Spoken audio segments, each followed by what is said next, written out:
विपुल परिमाण में महुलपच नष्ट। ठाकुरमुंडा अबकारी विभाग विपुल परिमाण में महुलपच नष्ट करिछि।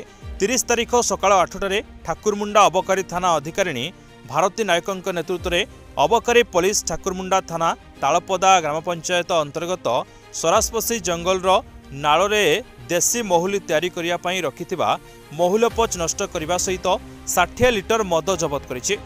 नष्ट होइथिबा 28 क्विंटाल महुलपचर आनुमानिक मूल्य 1,40,000 टंका हो बोली जणा जाय। एही चढ़ाऊ रे अबकारी थानार एएसआई लक्ष्मण नायक, कनेस्टेबल चंद्रकांत मुदुली, सस्मिता बेहरा सामिल होइतिले।